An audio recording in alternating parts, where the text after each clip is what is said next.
गण कर जोर कर सबको सीताराम। एक बार बोली लक्ष्मी नारायण भगवान की जय, उमापति महादेव की जय, यावर रामचंद्र की जय, कृष्णचंद्र भगवान की जय, पवन पुत्र हनुमान की जय, सब संतों की जय, गीता माता की जय, गंगा माता की जय, गौ माता की जय, धरती माता की जय, विश्व सनातन धर्म की जय। उपस्थित आदरणीय परम श्रद्धेय धर्म प्रेमियों, माताओं, भाइयों, बहनों तथा छोटे छोटे बच्चे एवं बच्चियां, एक बार श्रीमद् भागवत सप्ताह पारायण के छठे दिवस में गृह मालिक श्रीमती उषा किरण उनके समस्त परिवार के साथ आप सबों का भव्य स्वागत किया जा रहा है।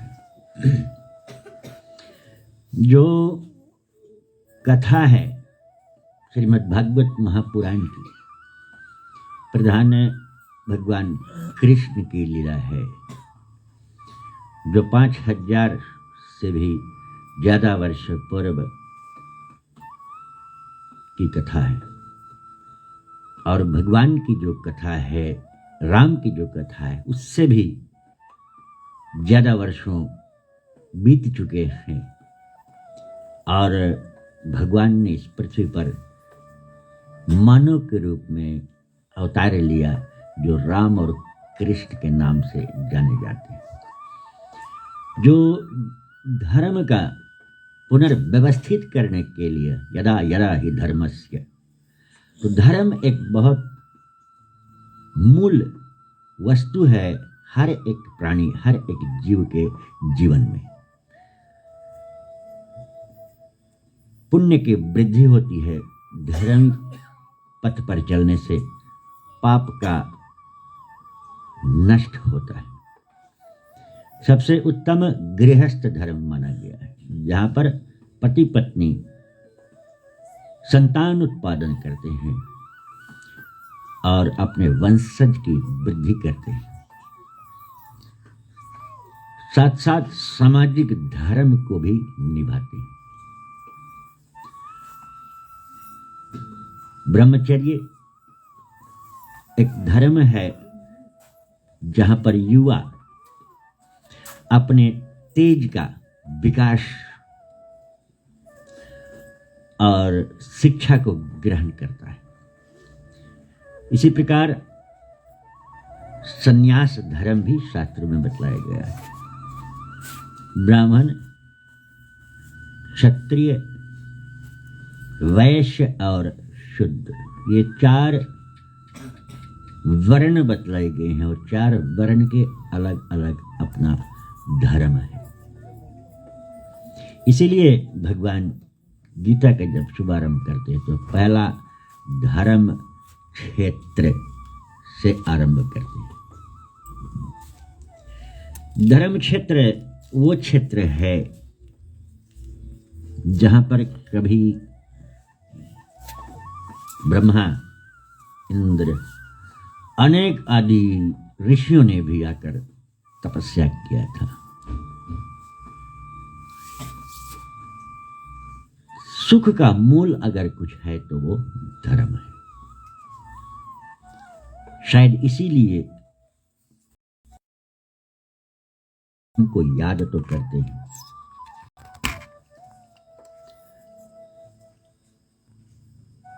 कि चलते चलते जिंदगी हर एक को युद्ध के मोड़ पर लाकर खड़ा कर देता है। सभी के जीवन में किसी न किसी प्रकार का युद्ध या संग्राम शारीरिक क्षेत्र है और धर्म ही आपका कर्म है। तो ये धर्म क्षेत्र जो है बहुत अनुकरणीय शब्द है आपके जीवन में। कितना भी पापी व्यक्ति क्यों ना हो, कुछ न कुछ वो धर्म को याद अवश्य करता है अपने जीवन के अंदर में।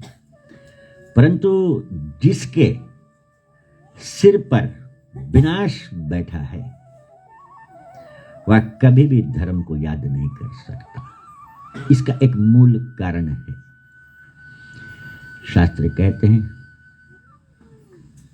कि तुलसी पिछले पाप से हरि चर्चा न सुहाए, जैसे जर के जोर से भोजन की रुचि जाए। सियावर रामचंद्र।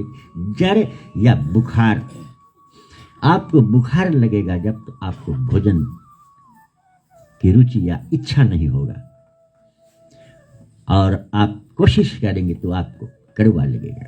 तो इसी प्रकार पिछले जन्मों के पाप के कारण भगवान की चर्चा, हरि चर्चा न सुहाए, उसमें मन नहीं लगेगा।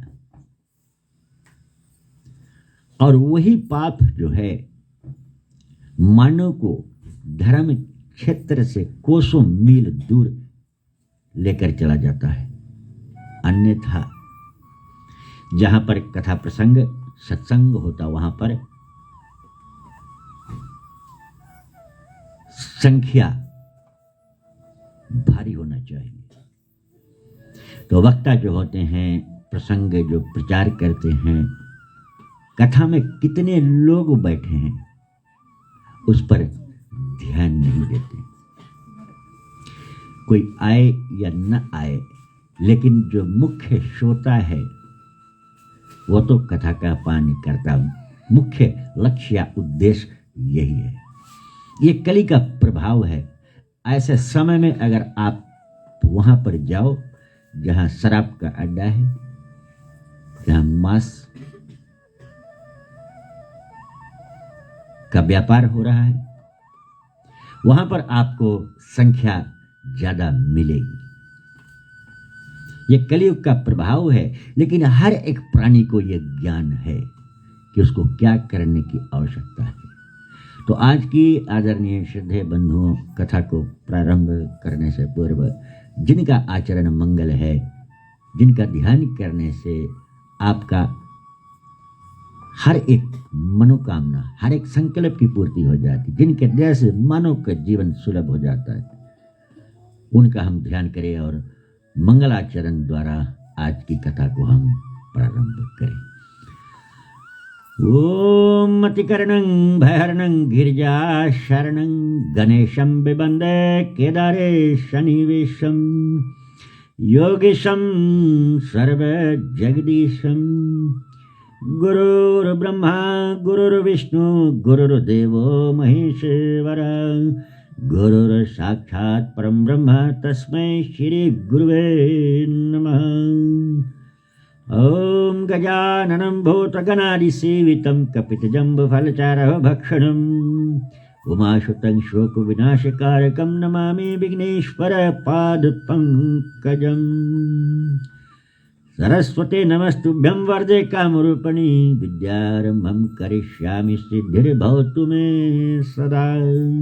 शुक्लां ब्रह्म विचार सार परमम धाम जगद व्यापिनी बिना पुस्तक धारिणी भेदं ज्ञाद्याद करापहं हस्ते स्फटिक मालिकां विद्यते पद्मासने संसितां वन्दे तां परमेश्वरी बुद्धिप्रदं शारदाम्। श्री गुरु चरण सरोज रज निज मन मुकुर सुधार वरनो रघुबर विमल जस की जोधायक फल चार बुद्धिहीन तनु जानिके सुमिरो पवन कुमार बले बुद्धि विद्या देव मोहे हरहु कलेश विकार नीलम भुज श्यामल कोमलांग सीता समारोपित वाम भागम पन्नो महासायकं चरु चापम नमामि राम रघुवंशनाथम। ये नाम पुरुषोत्तमा नरहरे नारायण केशवा गोविंद गरुड़ध्वज गुरुनिधि दामोदर माधवा। हे कृष्ण कमलापते यदपते सीतापते श्रीपते वैकुंठाधिपते चराचर पते लक्ष्मीपते पाहि माम्। ओम नमो भगवते वासुदेवाय नमः। ओम नमो भगवते वासुदेवाय नमः। ओम नमो भगवते वासुदेवाय विशेश्वर आदि पुरुष अपरंपार अलेख पुरुषाय नमः। जगत बंधु ज्योति स्वरूप जिय के जान हर हर यश मंगन आय हूँ दास प्रभु के द्वार। चिदानंद रूपाय विश्व उत्पत्ति आदि हेतु तापत्री अविनाशाय कृष्णाय व्यम नमः। ओम पार्थाय प्रतिबोधितां भगवता नारायणेन व्यासेन ग्रंथितां पुराण मुनिना मध्ये महाभारत अदयतमृतवर्षिणी भगवती प्रसाध्यायिनी मम्बत्वा मनुस्नंदधाभि भगवद्गीते में भावद्वेषणम। नमोस्तु ते व्यास विशाल बुद्धे फुल्लारविंदा यत्पतनित त्वं त्वं भारत तल पूर्ण प्रज्वालितो ज्ञान में प्रदीप प्रपन्न पारिजाताये त्वत्वत्र पन्न ज्ञान मुद्राये कृष्णाय गीतामृतम दुहे नमः। सर्वोपनिषदो गावो दुग्धा गोपाल नंदनं पार्थ वत्सुधीर भोक्ता दुग्धं गीतामृतम महत्। वसुदेव सुतं देवं कंस चाणूरमर्दनं देवकी परमानंदम कृष्णं वंदे जगत गुरु। भीष्म द्रोण तट जयदत्त जला गंधा नीलोत्पला शल्य गृहवती कृपेण वहनी कर्णेन वेलाकुला। अश्वत्थामा विक्रेन घोर मकर दुर्योधना वर्तनी स्वरथिन खलु पंडव रण नदी कैवर्तका केशवा। पराश्चर्य वचः श्रोज ममलं गीतार्थ गंडोटकटं नाना खयानक केसरं हरिकथा संबोधितं बोधितं लोके सज्जन षड पधैरहर पपमानम मुदा। भयाद भारत पंकजम कलिमल प्रभुंशिनः श्रेयसे। मुखं करोति वाचालं पंगुं लंघयते गिरिं यदि कृपा तमं वन्दे परमानन्दं माधवं। यं ब्रह्मा वरुणेन्द्र रुद्रमारुतस्तुतिदिव्यैर्वेदैः सांगे पदे क्रमोपनिषदरे गायन्त्यं सामगा। ध्यानावस्थित तद्गतेन मनसा पश्यन्त्यां योगिनां यस्सन्तं न विदुः सुरासुरगणा देवाय तस्मै नमः। ओम नमामि शमीशान निर्वाण रूपम विभुम व्यापकम ब्रह्म वेद स्वरूपम अजम निर्गुणम निर्विकल्पम निरीहं चिदाकाशमाकाश वासं भजेहम। निरांकार मूंकार मूलम तुरीयम गिरा ज्ञान गोतीतमीशं गिरीशं। करालं महाकाल कालं कृपालं गुणागार संसार पारं नतोहम। तुषाराद्रिशंकाश गौरम गंभीरम मनोभूत कोटि प्रभाश्री शरीरम। सफुरन्न मोले कललने चारु गंगा लसब्दाल बालेन्दु कंठे भुजंगा। चलत्कुंडलम शुभ्रनेत्रम विशालम प्रसन्ननम नीलकंठम दयालम। मृगाधीश चरमांबरम मुंडमालम प्रिय शंकरम सर्वनाथम भजामि। प्रचंडम प्रकष्टम प्रगल्भम परेशम अखंडम अजम भानुकोटि प्रकाशम। त्रिशूल निर्मूलनम शूलपाणि भजेहम भवानी पति भाव गम्यम। कलातीत कल्याण कल्पांतकारी सदा सज्जनानंद दाता पुरारी। चिदानंद संदोह मोहपहारी प्रसिद्ध प्रसिद्ध प्रभु मन मथारी। न यावद युमानाद पादारविंदम भजन्ति हैं लोके परेवा नरानम। न तावत् सुखम शांति संतापनाशम प्रसिद्ध प्रभु सर्वभूतादिवासम। न जानामि योगम जपे नैव पूजा न तो हम सदा सर्वदा संभुतुभ्यम। जरा जन्म दुख ताटप्यमानम प्रभु पाह्यापन नमामि शंभु। प्रभु पाह्यापन नमामि शंभु। एक बार बोली लक्ष्मी नारायण भगवान की जय। उमापति महादेव की जय। सियावर रामचंद्र की जय। कृष्णचंद्र भगवान की जय। पवन पुत्र हनुमान की जय। सब संतों की जय। गीता माता की जय। गंगा माता की जय। गौ माता की जय। धरती माता की जय। विश्व सनातन धर्म की जय। आज हम आदरणीय बंधुओं श्रीमद् भागवत सप्ताह पारायण के छठे दिवस के अंदर में भगवान राम का चरित्र जो है उसका वर्णन हम करेंगे। श्री राजा परीक्षित जी पूछते हैं श्री सुखदेव मुनि महाराज से कि राम का जो कथा है उसको हम श्रवण करना चाहते हैं। राम की लीला जो है और राम का इष्ट है भोलेनाथ शंकर भगवान जिसका आज हमने ध्यान किया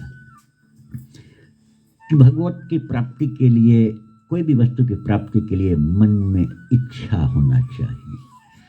आपके दिल में एक प्रकार का डर होना चाहिए। ये जीवन आपको मिला है, कोई भी वस्तु आपको मिला है, अगर उसका उपयोग आप ना करोगे तो व्यर्थ का चला जाएगा। तो इसका मतलब ये कि डरते रहो, ये जिंदगी बेकार ना हो जाए, सपने में कभी किसी जीव का उपकार ना हो जाए।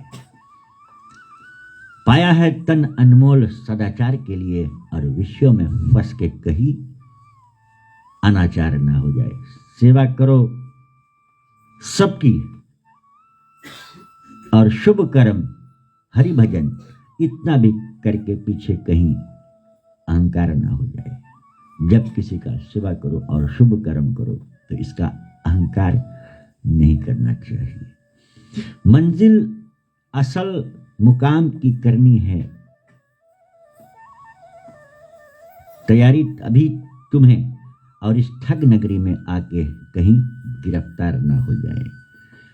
इस ठग नगरी माया आपको ठग लेगी और आपको गिरफ्तार कर लेगी। जब आप पकड़े जाएंगे तो आप बंधन में बंध जाएंगे। माधव लगी है बाजी माया मोह और जाल से, धोखे में फंस के कहीं आपका हार ना हो जाए। एक अहंकार है जो व्यक्ति पुण्य करता है तो उसका अहंकार करता है। आप पाप करोगे तो उसका फल दुख तो होगा, अधर्म करोगे उसका फल आपको भोगना पड़ेगा, लेकिन उससे भी ज्यादा दुख पुण्य का अहंकार आपको देगा।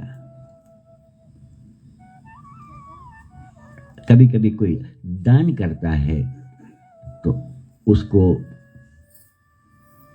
प्रचार करता है कि हमने इतना दान दे दिया, और दान देने से कभी कोई वस्तु घटता नहीं है। एक मुट्ठी बीज आप बोओगे तो उसके कई गुना ज्यादा आप काटोगे। यह ध्यान में रहना चाहिए कि नदी में जल भरा हुआ है और कितने जीव आकर अपनी प्राण की रक्षा करने के लिए उस जल का पान करते हैं। अगर नदी वो जल ना दे, इनकार कर दे कि मैं नहीं दूंगा, तो प्राणियों का जीवन कैसे संचालन हो सकता है? तो कभी कहता कि चिड़िया चोंच भर ले गई, उतने तो ले जाएगी जितना उसके, चिड़िया चोंच भर ले गई, नदी न घटका नीर, और दान दे धन घटे नहीं, कह गए दास कबीर, बोलिए सियावर रामचंद्र की। तो आप अगर इतना सोचते हो परोपकार करने के लिए तो उसका अहंकार नहीं करना चाहिए और बोलना भी नहीं चाहिए। कहते कि दान दिया सो दूध बराबर, और बोल दिया सो पानी। दान दिया सो दूध बराबर, बोल दिया तो पानी, और झगड़ लिया तो खून बराबर, कह गए गोरस बानी। कहते हैं इसी प्रकार आपका पुण्य का जो लोग क्या करते हैं, अपने पाप को छुपाते हैं, अपने पाप को छुपाते हैं और पुण्य को प्रकट करना चाहते हैं। पुण्य को प्रकट करना चाहते हैं, यही तो समस्या है। जहां कि आपको अपना पुण्य को छुपाना चाहिए और पाप को प्रकट करने की आवश्यकता है। धर्म से ही पुण्य संचित किया जा सकता है। मनुष्य के लिए, गृहस्थियों के लिए इसीलिए धर्म पत्नी कहा गया है, जो धर्म अर्थ काम एवं मोक्ष की सिद्धि का कारण है। ब्राह्मण, क्षत्रिय, वैश्य और शुद्ध कोई भी क्यों न हो, पत्नी के न रहने सेवा कर्मानुष्ठान के योग्य नहीं रहता है। जो भी गृहस्थ धर्म का कार्य को करता है उसको अपने धर्म पत्नी के साथ में, किसी भी पुरुष के आगे धर्म शब्द नहीं लगा है, लेकिन हर एक पत्नी के साथ में धर्म पत्नी लगा हुआ है। तो जब याद रहे कि आप धर्म का कार्य करें तो अपने धर्म पत्नी को साथ में लेकर के करें। जैसे स्त्री के लिए पति का त्याग अनुचित है, यद्यपि आज के समय में एक सामान्य व्यवहार माना जाता है, स्त्री का त्याग दिया जाता है, छोड़ दिया जाता है, विवाह विच्छेद हो जाता है। उसी प्रकार पुरुषों के लिए भी स्त्री का त्याग करना अनुचित है, क्योंकि विवाह के बंधन में जब बांधा जाता है तो जन्म जन्मांतरों का जोड़ा वो माना जाता है। सखियां माताएं गीत गाती कि जब तक गंगा जमुना में पानी रहे तब तक बेटी का सुहाग रहे, और चारों युग में गंगा यमुना में जल बहता है। और वो जोड़ा कहते हैं कि तेरा मेरा नाता है जन्मों का, और रिश्ता ये भगवान ने बनाया है और करके बहाने मिला दिया, और बहाने से मिल गया लेकिन उसको निभाना ये आपका कर्तव्य है। इसी प्रकार पानी ग्रहिता या गृहिणी, जाया भार्या, और विधि पूर्वक विवाहित स्त्री वह स्त्री जिसके साथ शास्त्र के रीति से विवाह किया जाए। अक्सर देखा जाता है कि बिना ब्याहे लोग पत्नी मान लेते हैं, और लोग कहते भी हैं कुछ बिगड़ा नहीं, अच्छा से रहे हैं। क्या वो समाज में स्वीकार किया जा सकता है? नहीं, क्योंकि अर्जुन भगवान को बतलाता है कि जब हम युद्ध करेंगे तो युद्ध में पुरुष मारे जाएंगे, और जब पुरुष की मृत्यु हो जाएगी तो स्त्रियां व्यभिचारिणी हो जाएगी। व्यभिचार से या बिना विवाहित हुआ पुरुष के साथ संबंध हुआ उसको व्यभिचार कहा जाता है, और उसे वर्ण संकर होगा। वर्ण संकर से पितरों का तर्पण बंद हो जाएगा, पिंड आदि क्रिया वो नहीं कर पाएगा। इसलिए जो पितृ है वो नरक में जाएंगे, उनका आशीर्वाद नहीं, उनका शाप मिलेगा और कष्ट उनको भोगना पड़ेगा, जो भी कुल में उत्पन्न होगा। इसी प्रकार पत्नी को अपने पति का अपना प्रीति और भक्ति और उसके प्रति सद्भावना, प्रेम का व्यवहार करने की आवश्यकता है। जैसे हम पतिव्रता कहते हैं, पत्नी वो होती है जो पति का आचरण, पत्नी के लिए कोई व्रत नहीं है इस संसार में। यद्यपि देखा जाता है कि महिलाएं बहुत ज्यादा व्रत करती हैं, उनके लिए कोई व्रत नहीं बना है। एक व्रत है पति व्रत, जिसके पास पति है वो पति के नाम से व्रत करे, और जिसके पास पति नहीं है वो न रहने पर भी वैधव्य विधवा धर्म को निभाते हुए उनको ध्यान करे, वही उसके लिए उत्तम माना जाता है। और इसी प्रकार पतिव्रता तो पत्नी करती है, लेकिन हर पति को भी पत्नी व्रता धर्म निभाना चाहिए। आदरणीय बंधुओं, धर्म प्रेमियों, धर्म के साथ साथ अर्थ भी एक बहुत ही मूल्यवान वस्तु है। धन को ही अर्थ कहा जाता है। धन दो तरह का होता है, स्थावर जो अचल संपत्ति है, रुपया, सोना, चांदी, जमीन जायदाद, मकान जो स्थावर है उसको आप खर्च नहीं कर सकते। और स्थिर जो रहता है, एक स्थान से दूसरे स्थान पर न हट सके, वह संपत्ति जो वंश परंपरा से परिवार ने रक्षित किया है और वो अचल है, उसको बेची भी नहीं जा सकती है। और जो गाय, भैंस, ऊंट, पशु आदि है वो बेचे जा सकते हैं। अर्थ के लिए धर्म का दोहन नहीं करना चाहिए। धर्म के विरुद्ध कमाया हुआ अर्थ अनर्थ हो जाता है, और धर्म के विरुद्ध भोगा हुआ काम निकम्मा हो जाता है। तो भगवान का ध्यान जब हम करते हैं, इसीलिए लोग प्रश्न करते हैं। प्रश्न क्या करते हैं कि भगवान राम को कैकेयी ने वनवास,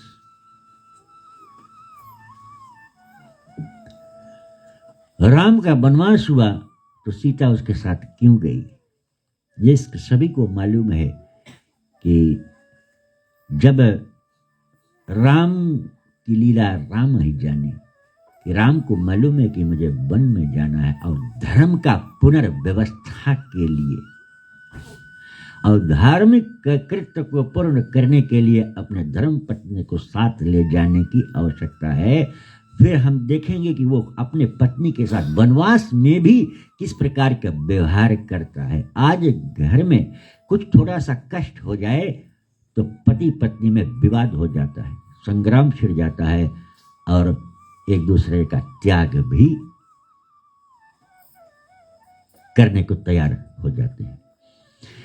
तो वनवास में आपने कल राम और सीता का गंगा का पार की कथा तो सुना है। अधिकांश समय भगवान राम, लक्ष्मण और सीता पंचवटी में निवास किया।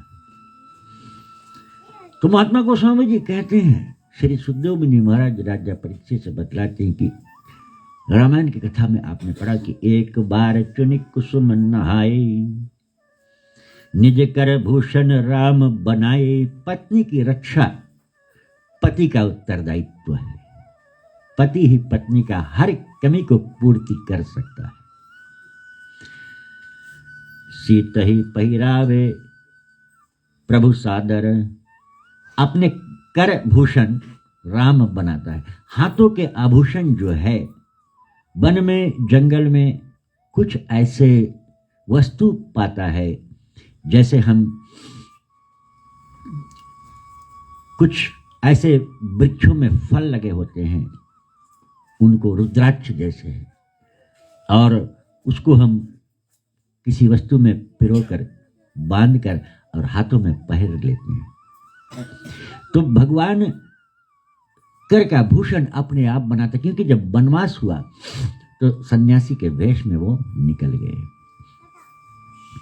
और उनके हाथों को सोना देखकर भगवान कुछ आभूषण बनाता है और पहराता है। बैठे स्फटिक शिला पर जाई।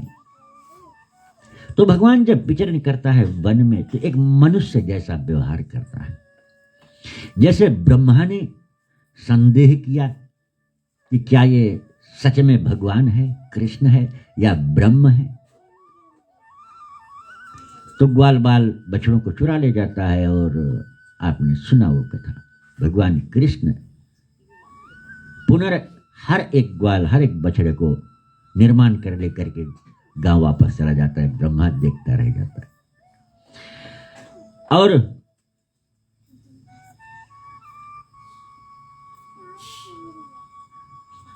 देवताओं का राजा जो इंद्र है, उसका पुत्र जयंत है। एक जो बड़ा व्यक्ति होता है, उसका जो पुत्र होता है, उससे बड़ा अपने आप को समझता है। किसी संस्था का कोई बड़ा प्रधान हो तो प्रधान जितना काम नहीं करेगा, उसका बेटा सोचेगा हम ही प्रधान है, वो हर एक के ऊपर अपना हुक्म चलाएगा। ये स्वाभाविक है। तो सुरपति सुतधारी बायस वेशा, इंद्र के पुत्र जयंत, पंछी का रूप, बायस बया पंछी को कहते हैं, और पंछी का रूप धर के और राम और सीता पंचवटी में एक शिला या पत्थर पर बैठे हैं, अपना समय दैनिक दिनचर्या में व्यस्त हैं। और वो सोचता है कि क्या ये भी ब्रह्म है, भगवान है, सीता शक्ति है। सट चाहत रघुपति बल देखा, भगवान के जो बल पर विश्वास नहीं करता है उसको महात्मा जी सठ नाम, सठ कहते हैं। वो अधम व्यक्ति है, बुरा कहा जा सकता है। वो भगवान के बल को देखना चाहता है। जिमि पिपील का सागर था, पिपील का एक चींटी अगर पानी पर तैर रही है, सागर में अगर पत्ते पर तैर रही है कि हम पानी में हैं, लाओ हम इसको नाप लें कितना गहरा है, उसके बस के बात नहीं है। यह अथाह सागर है और इस पर संदेह करने की आवश्यकता नहीं है। महामंदमति पावन चाहा, वो मंदमति है, उसकी बुद्धि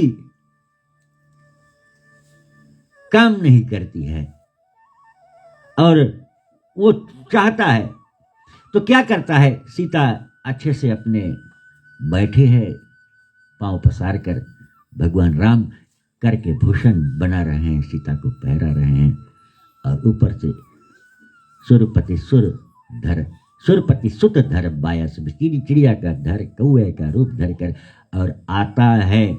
सीता चरण चोच हाथी भागा, सीता के चरणों में चोंच मारता है।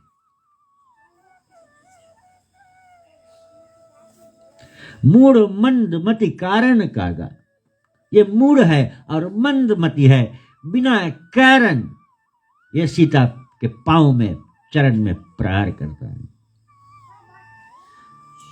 चला रुधिर रघुनायक जाना, जब भगवान हाथों में पहराए आभूषण, पैरों में भी आभूषण पहराए होंगे और भगवान के जब हाथों पर रुधिर खून जब निकलता है तो गर्म होता है, जब टपका तो भगवान चला रुधिर रघुनायक जाना। तो उस समय एक पंछी अगर चोंच मार के प्रहार करता है तो उसके मारने के लिए भगवान के पास लोग पूछते हैं कि पंडित जी, जब भगवान का वनवास हुआ उसके पास कुछ था, अस्त्र शस्त्र आभूषण तो नहीं था, तीर और धनुष क्या वो लेकर के गया था? साधुओं के वेश में गया था? क्या साधु धनुष और तीर लेकर चलते हैं? शायद जिनके पास रामायण की शिक्षा ना हो वो कथा पर संदेह कर सकते हैं, ये स्वाभाविक है। तो भगवान किस प्रकार उसको पंछी को मारते हैं, प्रहार करते हैं, आप रामायण पढ़िए। रामायण में लिखते हैं, महात्मा जी कहते हैं कि सीख धनुष सायक संधाना, सीख धनुष सायक समधाना। अब ये स्वाभाविक है कि जो भी करके भूषण राम बना रहे थे वो सीख हम निकालते हैं। साथ नारियल का वृक्ष में सीख मिलता है, और कोई अच्छा वृक्ष है, आप वन में जाएंगे तो एक सीख मिलेगा। तो सीख का धनुष बनाकर भगवान मारते हैं।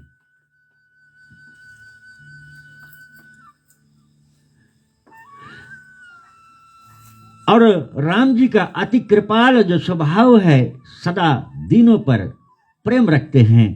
इस मूर्ख अवगुणी के आकर जो छल किया है, निरपराध प्रभु हते न कोई, जो निरपराध होगा उसको भगवान कभी नहीं मारेगा। जैसे बिना अपराध किसी को नहीं मारा जाता है, किंतु अवसर पड़े तो राहु चंद्रमा को भी ग्रास करता है। तब रघुनाथ जी धनुष पर बिना अपराध किए, चंद्रमा ने कोई अपराध नहीं किया।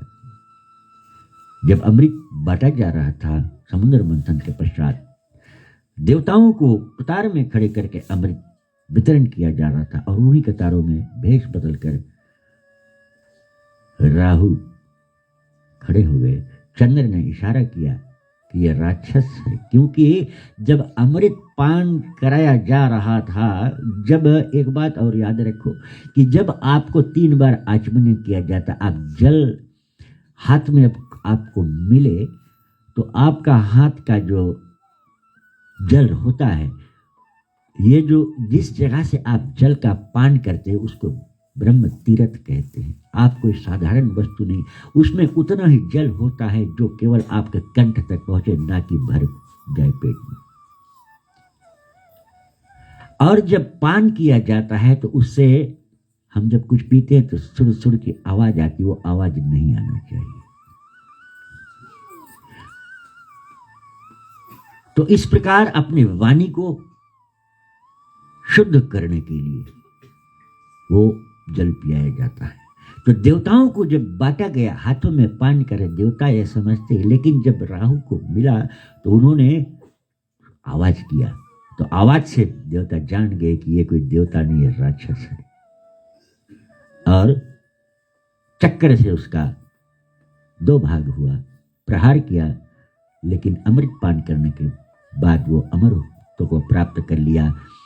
राहु और केतु नाम से जाने जाते हैं। लेकिन जब अवसर आता है तो वही बदला का उतारने के राहु चांद को ग्रसित करता है, और इस प्रकार चंद्रमा को ग्रास करता है। तब भगवान ने अपराध करने वाला जो कौआ, उस पर सीकों का बाण चढ़ाया रघुनाथ जी को, क्रोधित जानकर वह बाण अग्नि के समान हो गया। और इस प्रकार प्रेरित मंत्र ब्रह्म सर धावा, ब्रह्म जो अस्त्र था वो मंत्रों से प्रेरित था कि जिस पर छोड़ा गया, यद्यपि वो पंछी उड़ने किधर भी उड़ सकता है, लेकिन मंत्र से प्रेरित वो उसको ढूंढ कर और उसको मारेगा। प्रेरित मंत्र ब्रह्म सरदारवा चला भाजी बायस भय पावा, बायस यानी कि पंछी ने भय जानकर और वो भागा। और कहां भागे जाएगा भाई, दुनिया से आप भाग सकते हो, लेकिन राम से बचकर आप कहीं नहीं जा सकते हो। और इस प्रकार धरनी जिरोप गयो पितु पाही, अपने पिता के पास गया। तो पिता ने पूछा, इंद्र के पास जब गया, इंद्र का पुत्र था जयंत, अरे बप्पा रे बचाए लो हमें। तो इंद्र पूछता है कि क्या भया, तब उन्होंने बताया कि हमने आकारण बिना किसी कारण के सीता के पैरों में चोट से प्रहार किया, और ब्रह्म अस्त्र मंत्रों से प्रेरित और बाण राम ने छोड़ा है। तो इंद्र बोल रहा, बहुत धन्यवाद भैया, राम से पंगा तो नहीं लेगा, तुम्हें भी यहां नहीं रुकने को मौका मिलेगा, तुम यहां से चले जाओ। और राम विमुख राखा तिन नाही, कि राम से जो पंगा लिया है, एक चोर अगर आप बुरा व्यक्ति हत्या करे, चोरी करे, और आप उसको अपने घर पे शरण दोगे, तो राज जो सिपाही है वो आपको भी दंड दे सकते हैं। तो इस बात जानकर इंद्र ने उसको नहीं रखा कि तुम हो सके अपना रास्ता ले लो, चले जाओ यहां से।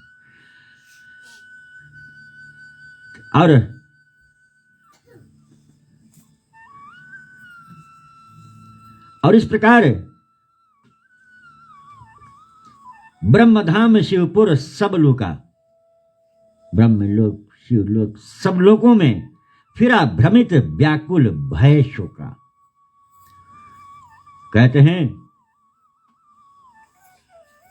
यथा चक्र भय ऋषि दुर्वासा, भा निशास उपजी ये वास त्रासा।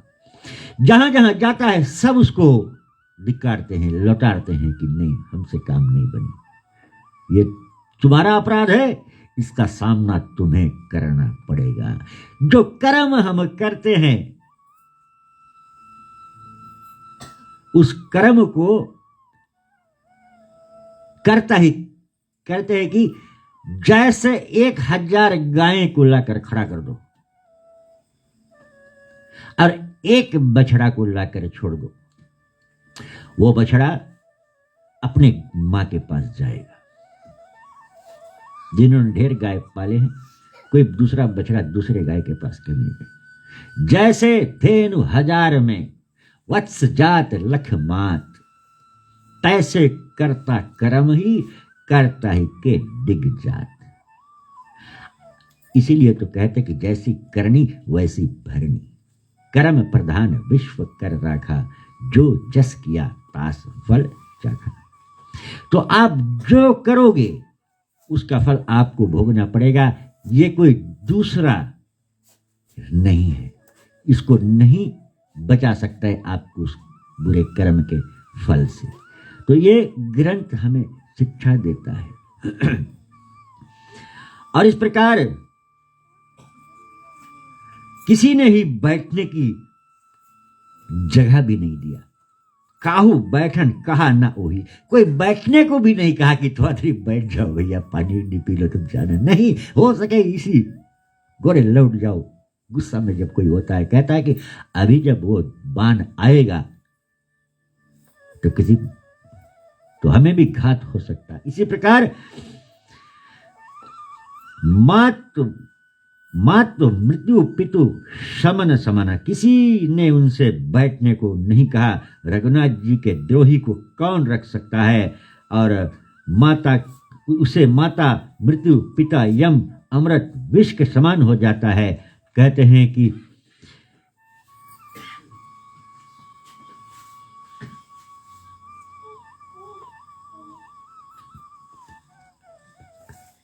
जैसे कि इंद्र का पुत्र महाव्याकुल अति दुख से दीन हो भागता है, वैसे वैसे परम चतुर रघुनाथ जी का बाण भी उसके पीछे पीछे आता है। रघुनाथ जी का बाण मंत्र से प्रेरित है, उसके पीछे पीछे आता है। चाहे सर्प गरुड़ के पकड़ने से छूट जाए, गरुड़ अगर सर्प को पकड़ता है तो लेकर जाता है, हो सके वो छूट जाए, लेकिन भगवान का बाण उसका पीछा नहीं करेगा। और जब जयंत के भय से आतुर होकर के रघुनाथ जी के पास उसे दूसरे ही की प्रभुताई भागते हुए जयंत से नारद जी ने कहकर समझाया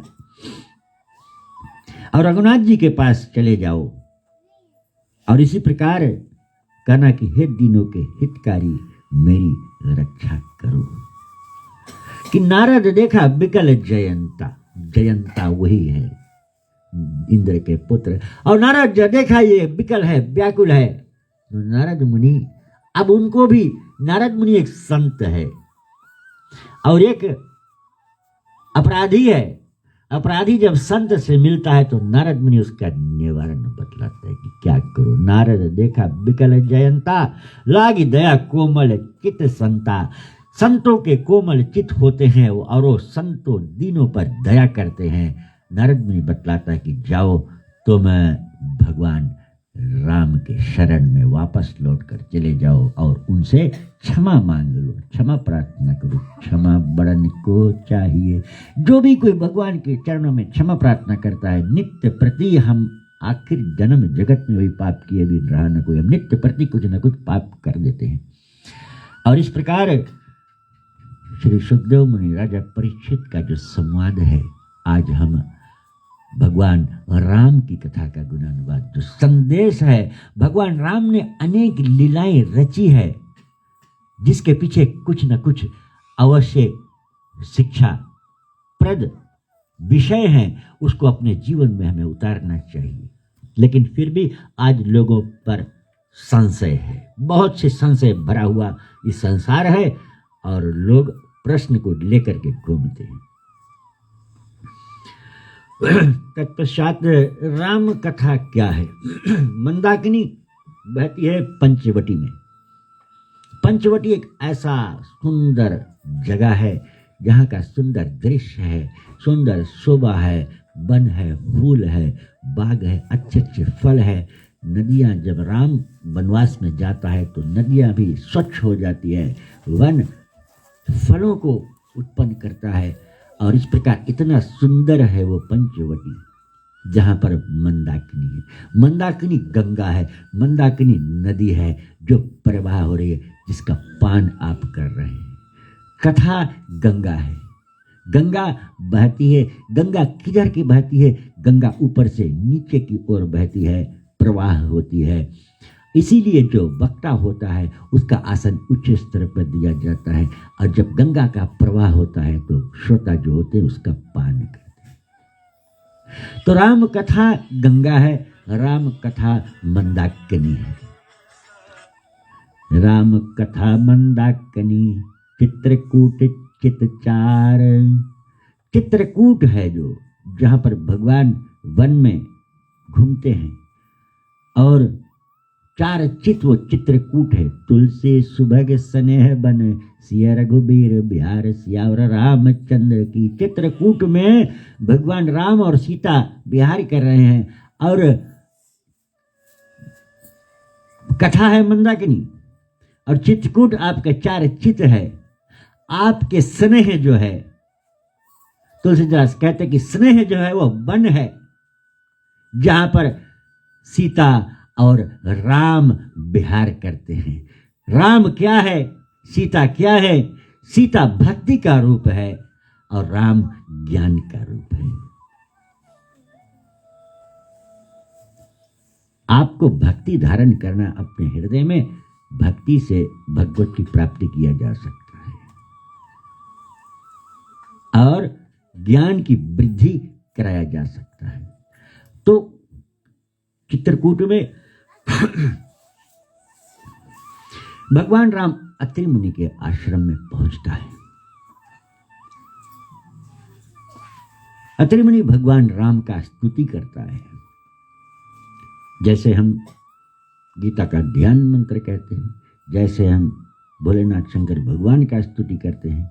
चले हम हाथ जोड़कर भगवान राम का स्तुति करें, वो स्तुति जो रामायण में विख्यात है, जो स्तुति अत्रि मुनि ने किया है।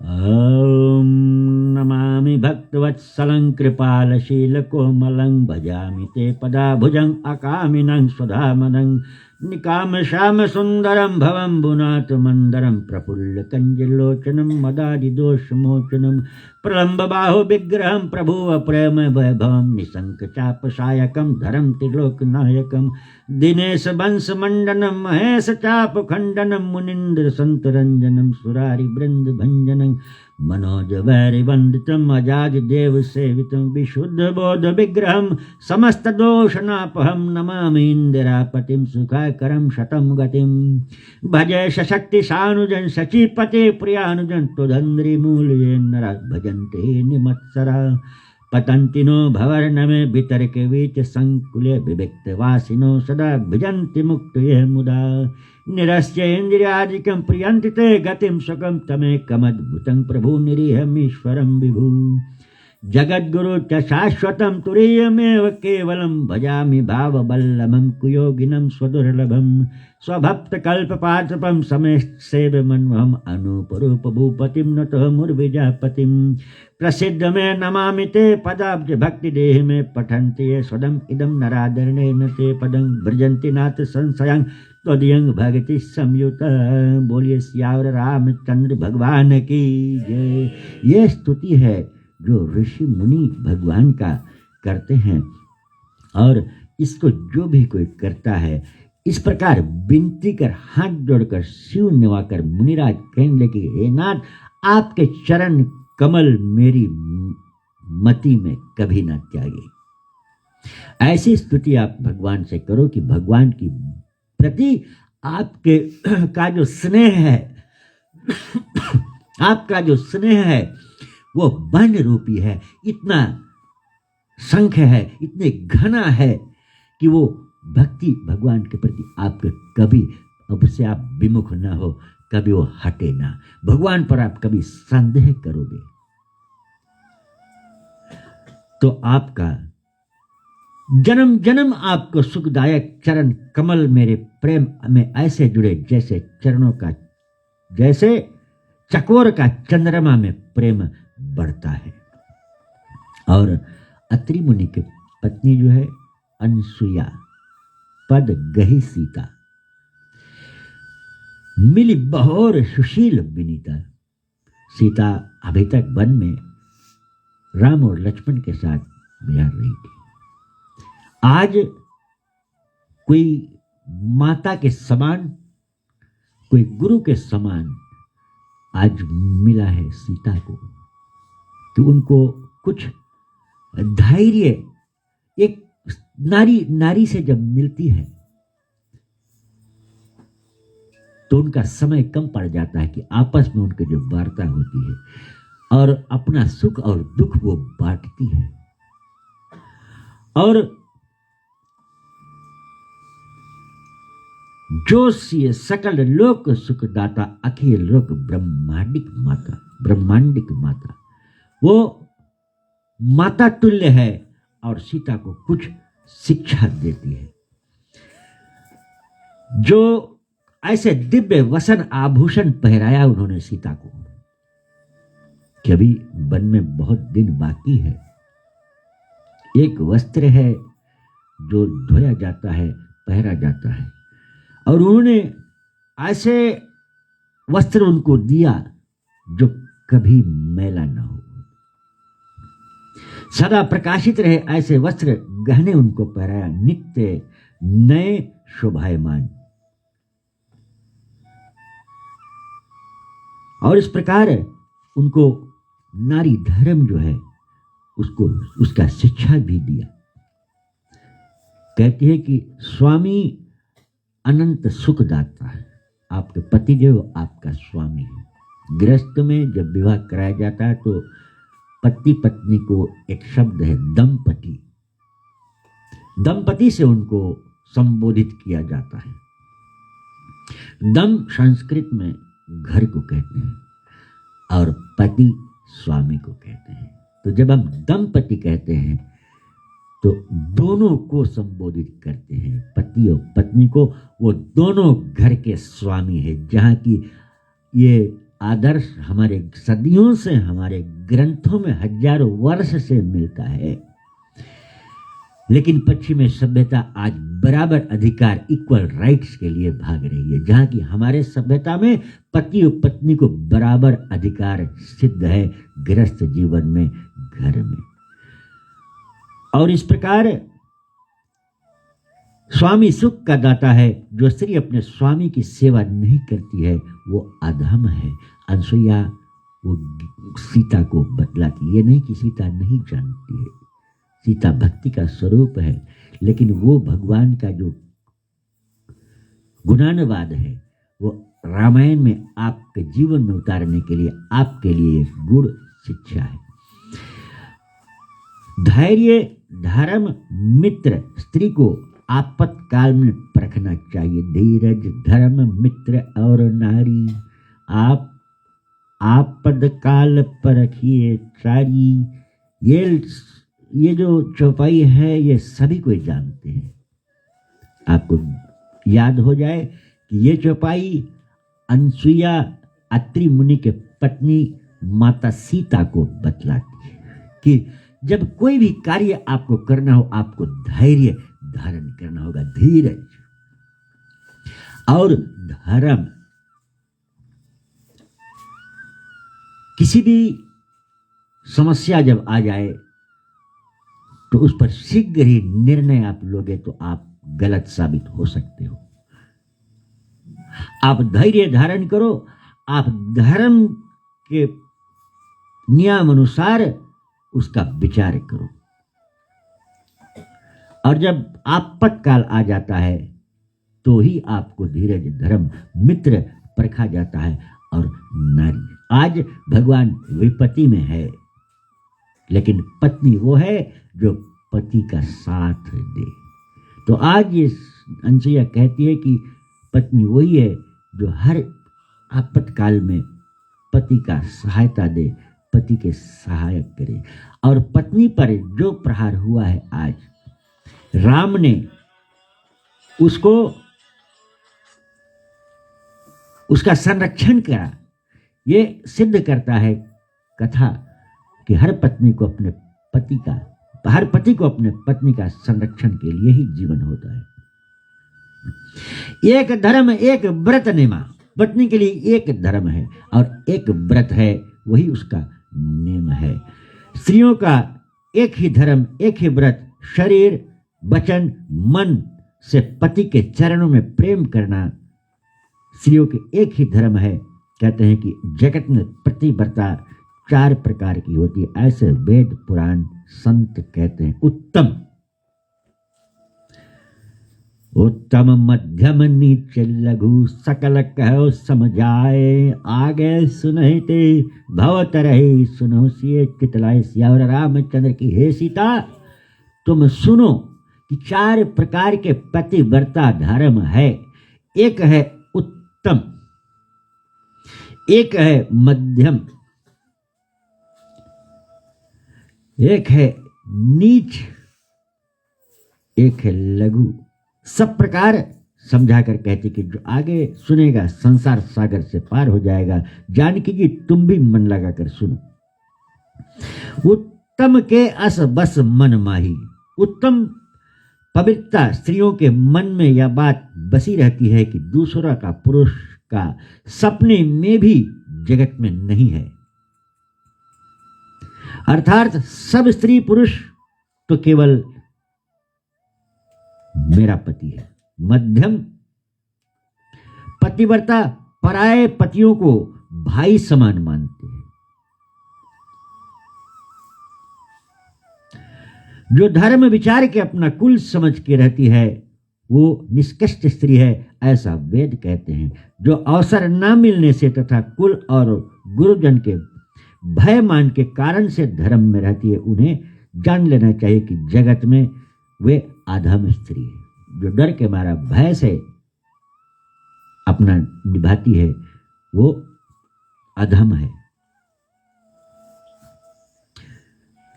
कि जो अपने पति को ठग कर पर पुरुषों में प्रीति करती है वो 100 कल्प तक रौरव नरक कल्प शत पर ही है। 100 कल्प तक वो नरक में पड़ेगी। बिनु श्रम नारी परम गति लगे। जो छल करके पतिव्रत धर्म पालन करती है वह स्त्री बिना परिश्रम के जो बिना छल के पति का व्रत को धारण करती है वो बिना परिश्रम के भक्ति को प्राप्त करती है, मुक्ति को प्राप्त हो जाती है। पति से प्रतिकूल स्त्री जहाँ जन्म लेगी वहां तरुणाई में विधवा हो जाएगी, पति के विरुद्ध में। कहते हैं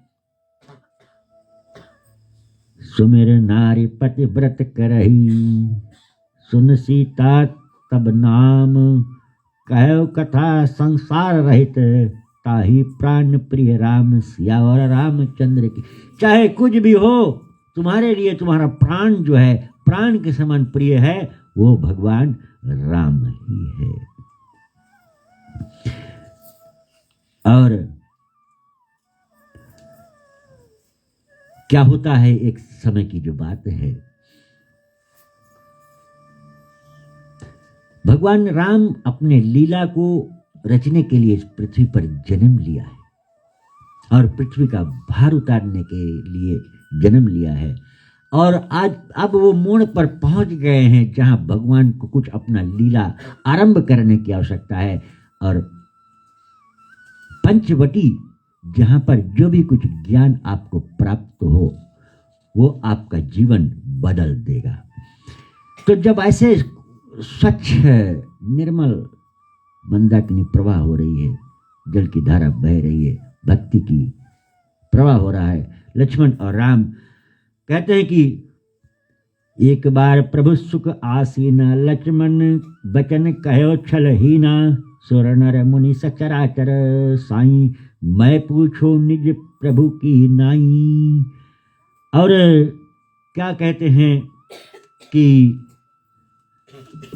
लक्ष्मण कुछ पूछते हैं भगवान से, भगवान राम से पूछते हैं। वो क्या पूछते हैं? मुझे समझ आए कहो सोई देवा, सब तज करो चरण रज सेवा। कि हे देव मुझे समझाकर कहिए कि सब त्याग कर आपके चरणों की धूल की मैं सेवा करूं। कहूं ज्ञान वैराग्य और माया, कहूं सो भक्ति करहूं यही दाया। कि मैं ज्ञान और वैराग्य के विषय में जानना चाहता हूं और किस प्रकार भक्ति करूं। माया का स्वरूप क्या है, भक्ति का स्वरूप कहो। जिस प्रकार भक्ति पर आपकी कृपा हुआ, जिसके करने से आप भक्तों पर कृपा करते हैं, क्या ऐसा व्यवहार जीव करेगा तो आप उन पर कृपा करोगे? ये लक्ष्मण राम से पूछता है कि ईश्वर जीव ही भेद प्रभु सकल कहो समझाए, जाते हुए चरण रति शोक मोह भ्रम जाए सियावर रामचंद्र की। कि ईश्वर और जीव में क्या भेद है, इसमें क्या अंतर है, क्या फर्क है। ये एक नौधा भक्ति है। नौधा भक्ति केवल राम ने शबरी को नहीं दिया है, राम ने नौधा भक्ति लक्ष्मण को भी दिया है, जो पंचवटी में आज आपको मैं बतलाने जा रहा हूं। थोड़े मह सब कहो बुझाई, सुनो तात मति मन चितलाई। कि ईश्वर और जीव में क्या अंतर है, माया क्या है, ज्ञान क्या है, वैराग्य क्या है, और भक्ति को कैसे प्राप्त किया जा सकता है। तो भगवान कहता है कि थोड़े में सब कहो बुझाई। लक्ष्मण कहता है कि भगवान थोड़े में कहो, बहुत विस्तार नहीं। तो मैं भी आपको आज थोड़े में ही बता दूंगा, जैसे राम ने लक्ष्मण को नौधा भक्ति दिया था। कि माया और मोर तोरते माया। माया क्या है, मेरा, मैं और मोर तोरते माया। मेरा और तेरा माया है, मेरा है ये माया है, तेरा है माया से छूट गया। किसी वस्तु को हम पकड़ ले, माया इस प्रकार है कि लोग नर्तकी कहते हैं कि बंदर को पकड़ने के लिए एक कटोरा ऐसा बनाते जिसके गला छोटा हो जैसे लोटा और नीचे जाकर बड़ा हो, तो उसमें दाना भर देते हैं, चने की दाना। तो बंदर आता है तो देखता है कि उसके अंदर दाना है, तो दाना निकालना चाहता है, और हाथ जब अंदर डालता है तो हाथ चला जाता है, और जब मुट्ठी भर लेता है, मुट्ठी बांध लेता है, तो वो निकलता नहीं है बाहर। यही माया है।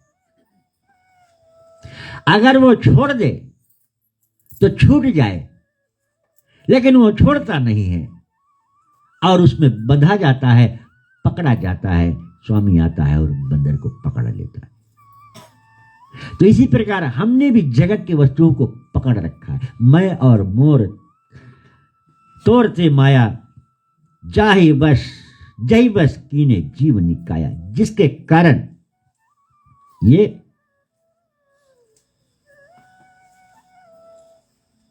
हम बंधे हुए हैं। और धर्म क्या है, वैराग्य क्या है। धर्म ते विरत योग ते ज्ञाना, ज्ञान मोक्ष प्रद वेद बखाना। कि स्वधर्म का त्याग जब होता है, स्वधर्म से जब आप त्याग करते हैं, किसी भी वस्तु का तृप्ति उसी में है, उसका त्याग।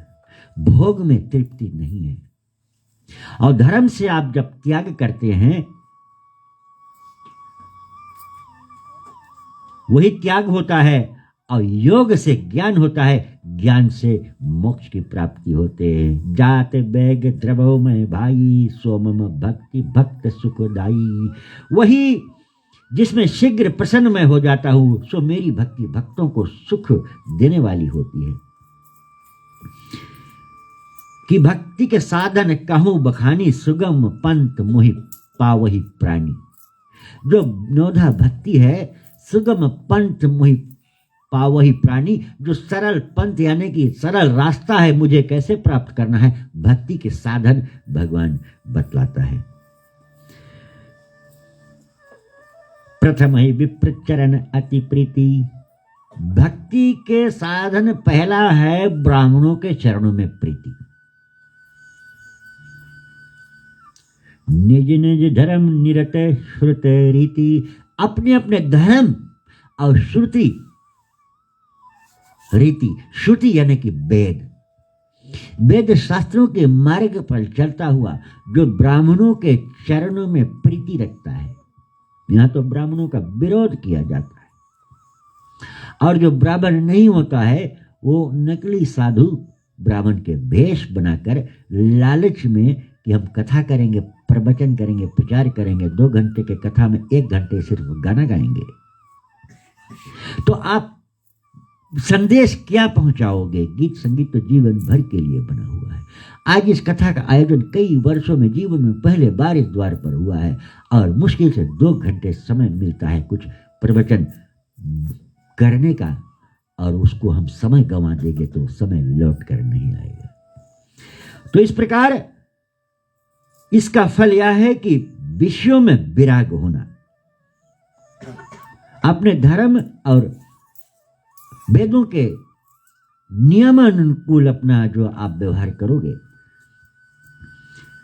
तब मम चरण उपज अनुरागा, और इसका फल यही है कि आपके विषयों से वैराग्य होगा और मेरे चरणों में प्रीति होगी। श्रवण आदि के 9 भक्ति दृढ़ाई, श्रवण आदि की आप श्रवण करो, उसको अपने जीवन में उतारो। जो 9 भक्ति है उसमें धैर्यता, मम लीला रति मति अधिकाई, कि संत चरण पंकज अति प्रेमा, मन कर्म वचन भजन दृढ़ नेमा। कहते हैं कि संतों के चरणों में बड़ा प्रेम होना चाहिए और मन कर्म वचन से दृढ़ नियम से भजन करे। भजन किस प्रकार करे, ये बहुत गुड़ विषय है। अभी के समय में लोग कहते हैं कि किसी घर पर मरनी है, कीर्तन करा दो। इसकी कोई आवश्यकता नहीं है। कोई भी मृतक श्राद्ध क्रिया ग्रंथ में वो पाया नहीं जाता है, लेकिन देखा लोग चल पड़ा है, जमाना बदल रहा है और लोग एक व्यापार रचे हुए, किसी को पैसा दो तो वो आकर आपके घर का शोभा बढ़ाएगा। आपके घर पे शोक है, मृतक है, लेकिन आप पैसा भरकर गायक को लेकर आते हो उपस्थित लोगों को मनोरंजन कराने के लिए, एंटरटेनमेंट करने के लिए। जहां की चाहे कितने भी लोग क्यों ना हो, वो कम से कम जितना देर उस घर पर बैठे शोक और सहानुभूति को प्रकट करे, जो शांत और मौन वातावरण में करने की आवश्यकता है। यह ना भूलें कि आपके हाथ में माता पिता जो भी मृतक है उसके प्रति आप क्रिया कर रहे हैं। माना कि ग्रंथ कहते कि कलयुग केवल नाम आधारा, सुमेर सुमेर उतरे नर पारा, कलयुग तरन उपाय न कोई, राम भजन रामायण दोही। तो इसका मतलब नहीं है कि कहीं कोई व्यक्ति मृतक हो जाए तो आप वहीं पर जाकर अपने आप को तारने की जगह मिले। यह समाज में एक कुरीति प्रथा है जिसको अधिकांश लोग स्वीकार करते हैं, लेकिन यह शास्त्र के विरुद्ध है। भगवान बताते हैं कि निज निज धर्म निरत श्रुति रीति, श्रुति कहते हैं वेद को, उसी रीति से आपका जो व्यवहार है वो होना चाहिए। और ये जो व्यवहार हो रहा है वेद के विरुद्ध हो रहा है। आज मैं आपको बतलाने जा रहा हूं कि आप जब भगवान का नाम लेंगे, भगवान का संकीर्तन करेंगे, तो आपको भक्ति की प्राप्ति होगी। और भक्ति की प्राप्ति कैसे होगी, आप स्वयं पकड़ लेंगे, स्वयं समझ जाएंगे। इसमें ज्यादा हमें बोलने की आवश्यकता नहीं है, क्योंकि यह प्रमाण है हमारे आगे। रामायण जो महात्मा गोस्वामी तुलसीदास रचित कथा है, उसको हम आपको अनुवाद कर रहे हैं। क्योंकि जब भगवान का गुण गान आप करोगे,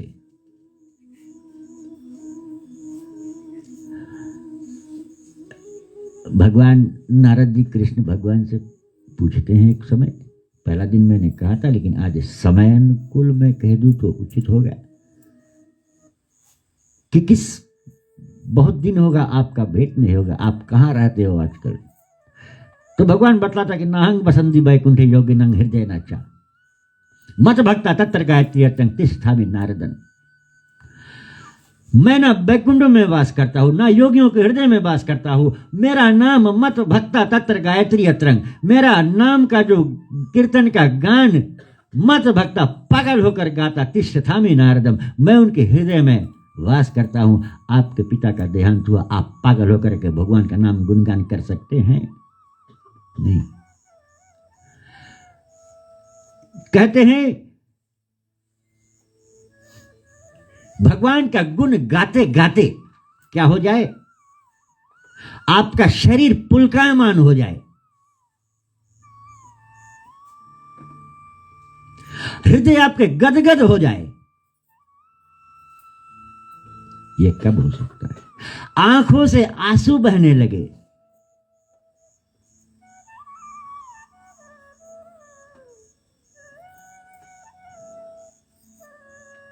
कि भगवान के नाम गाते गाते आपका शरीर पुलकायमान हो जाए, आपका हृदय गदगद हो जाए।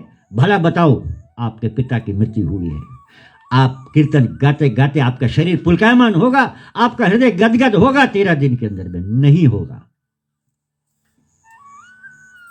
महात्मा जी लिखते हैं, मम गुण गावत पुलक शरीरा, गद गद गिरा नयन भर नीरा। कि हमारा गुणगान करते करते शरीर पुलकायमान हो जाए, हृदय गदगद हो जाए, गदगद गिरा नयन भर नीरा, आंखों से अश्रु आ जाए, मान लो आपको भक्ति की प्राप्ति हो गई है। वो आप खुद अपने आप भक्ति को प्राप्ति करने के लिए कर सकते हो, ना किसी और के। वो आपकी व्यक्तिगत संपत्ति, आपका प्राइवेट प्रॉपर्टी है, भगवान का नाम लेना। काम आदि मन मद दम बना जाके कि शरीर पुलकायमान हो, और हितात जिसके काम आदि अहंकार पाखंड नहीं है, मैं सदा उसके वश में रहता, तात निरंतर वश में जाके। तो भगवान का नाम लेने की आपको आवश्यकता है, और उसके लिए यही नियम है। वचन से, कर्म से, मन से जिसको मेरी गति है, जो सदा निष्काम।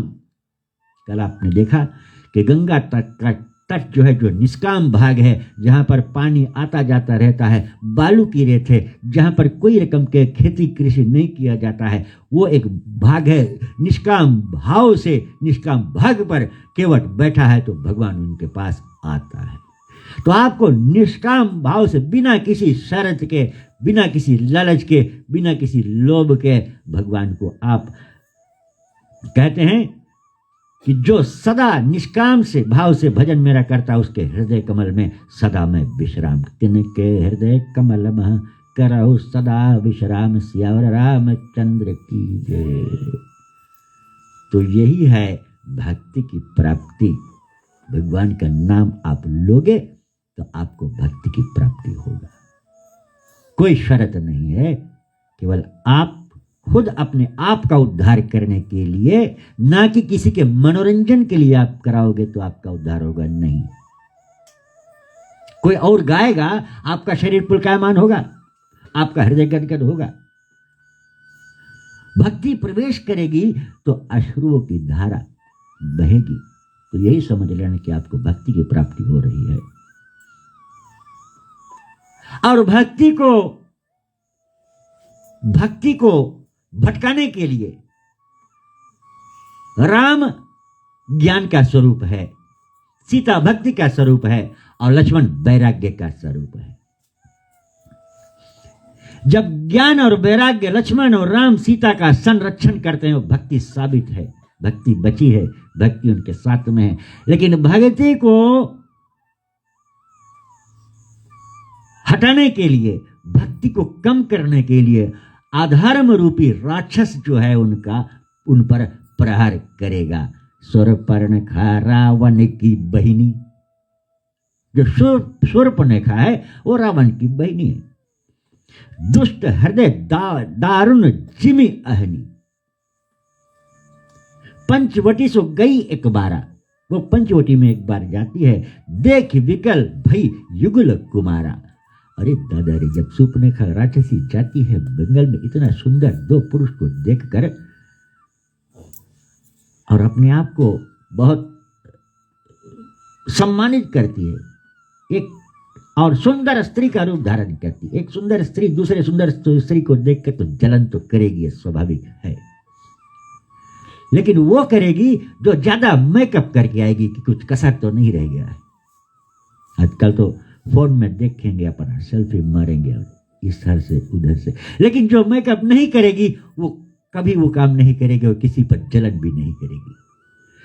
तो सामान्य स्वरूप जो आपका है वो होना चाहिए, ना कि आप अपने रूप को और रूपवान बनाना चाहते हो तो वो कुरूप हो जाता है। और शूर्पणखा जो है पंचवटी सो गई एक बारा, वो एक बार गई है। जो रुचिर रूप धरे प्रभु पह आई, वो ऐसा रूप धरकर भगवान के पास आती है। बोली बचन मधुर मुस्काई, तुम सन पुरुष नमो सम नारी, यह संयोग विधि रचा बिचारी। कि देखो आज हम एक बात जान पाया है कि तुम्हारे जैसा कोई पुरुष नहीं। अगर किसी को खुश करना है तो उसका बड़ाई करो, वो सोचती है कि मैं इसका बड़ा। तुम्हारे जैसा कोई संसार में पुरुष नहीं है, लेकिन ये भी याद रखना हमारे जैसा नारी भी नहीं है। ये विधाता ने क्या संयोग रचा है, और विधाता के जो ब्रह्मा है वहां तक चली जाती है कि क्या संयोग है कि आज हम दोनों मिल गए हैं। मम अनुरूप पुरुष जग माही, देखे खोज लोक तिहु नाई। कि ऐसा मेरे योग्य रूपवान पुरुष जगत में नहीं है, मैंने त्रिलोकी में देखा है। और क्या होता है, वो वार्ता करती है और चाहती है कि लक्ष्मण राम उससे विवाह कर ले, अपना जीवन व्यतीत करना चाहती है। और जब उनके बात को सुनते हैं राम, तो धैर्य धारण कर और सरलता से कोमल से सुपनेखा से बात कर। लेकिन सुपनेखा जो बात बोलती है, लक्ष्मण बहुत अपना जो धनुष है वो रगड़ रहा है पत्थर में, इसको अभी हम ठीक करें। लक्ष्मण अति लाघव ते नाक कान बिनु कीन, ताके कर रावण कहा मानहु चुनौती दीन। देखो लक्ष्मण शूर्पणखा को वो जानता है कि नकली शूर्पणखा है, और उसका जो कान है वो नाक है वो काट देता है, और शूर्पणखा चिल्लाती है, अपना असली रूप में आ जाती है और दौड़ती है, छू खजाती है खरदूषण के पास। रावण का भाई है खरदूषण। धुआं देगी खरदूषण केरा, जाई शूर्पणखा रावण प्रेरा। कहते हैं कि एक ही बाण में रावण खरदूषण को मार देते हैं, धुआं हो जाता है, और शूर्पणखा सीधा रावण के पास जाती है। बोले बचन क्रोध कर भारी, देश केश कोश की सूरत बिसारी।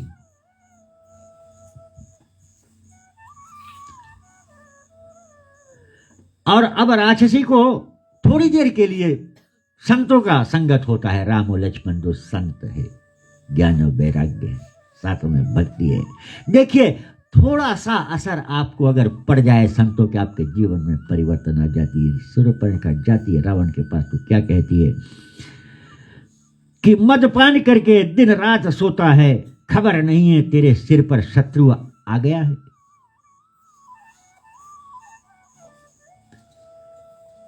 राजनीति बिनु धन बिनु धर्मा, हरे समर्पे बिनु सतकर्मा।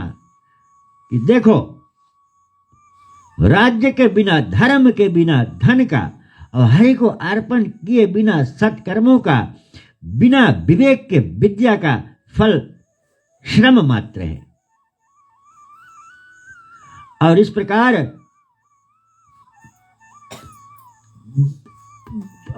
थोड़ी देर संतों का संग के कारण आज शूर्पणखा जाकर रावण को धर्म का ज्ञान देती है कि सत्कर्म भगवान के समर्पित करो, बिना धर्म के राजनीति नहीं हो पाएगा। और रावण को बतलाती है कि तुम्हारा दुश्मन आ गया है निकट, रिपु रज पावक पाप प्रभु, अहिगण्य न छोट करी, अस्कै विविध विलाप, कर लागी रोदन करण। और कर लागी रोदन करण, अस्कै विविध विलाप। और इतना बात कहकर कहते हैं कि दुश्मन जो हो, कि हे रावण, शत्रु जो दुश्मन है उसको छोटा नहीं समझना चाहिए। रोग जो है, बीमारी जो है, उसको कभी छोटा नहीं समझते, कब बढ़ जाए आप नहीं जान सकते हो। आग जो है, एक चिंगारी कितना बड़ा आग हो सकती है, उसको कभी छोटा मत समझो। और पाप, आप चाहे 1 रुपया चुराओ, चाहे लाखों रुपया चुरा लो, वो कभी पाप बड़ा और छोटा नहीं होता है। पाप तो पाप है। और भगवान को भी छोटा नहीं समझना चाहिए, भगवान बहुत बड़ा है। ऐसा ज्ञान देकर रावण को शूर्पणखा सुना तो सभा तक उठे कलाई। जो सभासद है रावण लंका का सभासद है, वो उठ जाता है, उसका आंख खुल जाती है। कह लंकेश कहा से किन बाता, किन तो नशा किन निपाता, कि तुम्हारा जो ये हाल है किसने किया।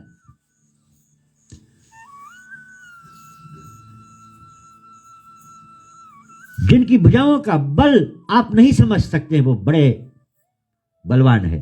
सुपने का ऐसी बताती बहुत बलवान है। और कहते हैं कि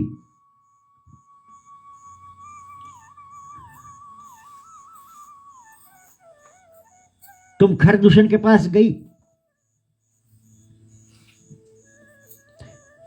तो सुपने का बतलाती कि मैं पहले गई। तो सुर नर असुर नाग खग माही, मोरे अनुचर सम को नाही। देवताओं में असुरों में हमारे बराबर कोई नहीं है, लेकिन खरदूषण मोह सम बनवलता, तिन कही मार सके भगवंता। रावण के बराबर विश्व में कोई नहीं है, लेकिन एक है जो खरदूषण है। अगर उसको कोई मारेगा तो बराबर युद्ध रावण के साथ हो सकता है, लेकिन अगर उसको कोई मार दिया है, तिन कही मार सके भगवंता, तो रावण जान जाता है कि भगवान का प्रगट्य अब पृथ्वी पर हो गया है। अभी तक रावण विश्वास नहीं करता था, लेकिन आप रावण को, अब रावण मन में विचार करता है कि बहुत संकट, बहुत नकीच आ गई है। और रावण के ना भूतो ना भविष्य थे, चारों वेद के ज्ञाता थे, वैसा विद्वान ना हुआ है ना होगा। लेकिन मन में विचार करता हुई है, भजन न तामस देहा, मन क्रम वचन मंत्र धर एहा। जो अनुरूप भूत स्फूप सब को, हरियो नार जीत रन दो। चलो अब ये तामसी देह है, इससे भजन से मुक्ति तो नहीं होगा। हम तो अपना मुक्ति भजन से कर सकते हैं, लेकिन रावण कहता नहीं होगा, क्योंकि उसका पाप इतना भारी है और मृत्यु इतना निकट है। वो जान जाता है कि लाओ भगवान से हम बैर ठान ले। और उसकी जो स्त्री, जो नारी, जो शूर्पणखा कह रहे कि उनके पास बहुत सुंदर नारी है, और रावण नरनाग असुर गंधर्व कन्या, रूप मुनि मन मोहनी, वो मुनियों के रूप को मोहने वाले नर नाग और गंधर्व और देवताओं सुर की कन्या को लाकर अपने लंका में रखा था। तो सीता जानती कि जब सुंदर स्त्री उनको बताएंगे तो रावण उसको भी लेकर आएगा। तो इस प्रकार लक्ष्मण जब चला जाता है वन में, सुनो प्रिया व्रत रुचिर सुशीला, मैं कुछ करब ललित नर लीला। लोग संदेह कर देते हैं कि भगवान अपने पत्नी की रक्षा नहीं कर पाए वन में। हर पति का धर्म पत्नी के संरक्षण के लिए होता है, लेकिन वो रामायण पूरा नहीं पढ़े, खाली थोड़े पढ़े कि सीता का हरण हो गया। यहां पर साफ लिखा हुआ है कि सुनो प्रिया व्रत रुचिर सुशीला, कि हे प्रिय पतिव्रता धर्म पालने वाली सुशील, सुनो हम कुछ ललित मनुष्य लीला करना चाहते हैं। तुम पावक में करो निवासा, जब लग करो निशाचर नाशा। तुम अग्नि पर ज्वलित करके असली सीता को अग्नि में स्थापित कर देता है, और जो प्रतिबिंब है उसको लाकर वहीं पर बैठा देता है। लक्ष्मण हो या मरम ना जाना, जो कुछ चरित्र रचे भगवान। भगवान जो चरित्र करता है, लक्ष्मण उनके साथ में है, वो कुछ भेद नहीं जान पाता है। लेकिन कल आपने सुना कि केवट कहता है कि कहे तुम्हारा मरम मैं जाना। एक भक्त जो है वो भगवान के मरम भेद को जान सकता है, लेकिन भगवान के साथ दिन रात रहने वाला व्यक्ति वो मर्म, वो भेद नहीं जान पाता है। दसम को गयो दामारी छा, नाय माथ स्वार्थ रत नीचा। कि माथा नमा कर अपने मामा मारीच के पास जाता है कि तुमसे मुझे कुछ मदद चाहिए। दसमुख सकल कथा तही आगे, कही सकल अभिमान अभागे। हो वो कपट मृग तुम छलकारी, जय विधि हरि आनव नृप नारी। कि तुम कुछ ऐसा हमारे लिए दृश्य नाटक कर दो कि मैं उस पत्नी का हरण करना चाहता हूं। और तब मारीच हृदय अनुमाना न वही विरोध नहीं कल्याणा, कि जो बड़े व्यक्ति होगा समाज में, जो बलवान होगा, उससे विरोध भी नहीं आप कर सकते हैं, क्योंकि वो कभी भी आपसे बदला ले सकता है। और किससे किससे पंगा नहीं लेना चाहिए। महात्मा जी कहते कि क्षत्रिय मर्मी प्रभु सठ धनी, वैद बंद कवि मानस गुनी, अभय भांति। कैसे कि जो क्षत्रिय है, जो हथियार बंदे, जिसके पास हथियार है, और जो धर्म को मर्म को जानने वाला, मर्मी, तुम्हारा जो भेद को जानता है, वो कभी भी तुमसे पंगा ले सकता है, और तुम्हारा कमजोरी को जानता हो तुमसे बदला ले सकता है। और इस प्रकार प्रभु भगवान से कभी विरोध नहीं करना चाहिए। और जो पागल है, शठ और धनी है, जिसके पास पैसा ज्यादा है, वो पैसा लगा कर आपका कुछ बिगाड़ सकता है। वैद, जो वैद है,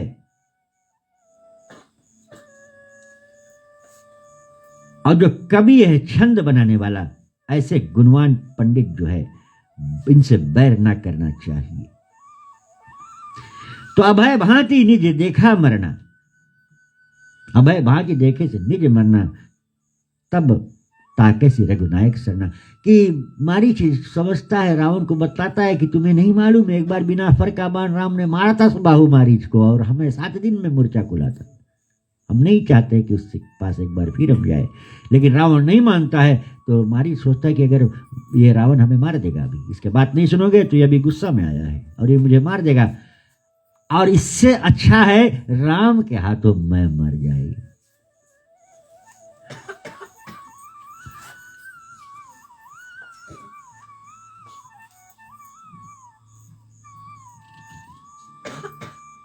और इस प्रकार रावण आगे आता है।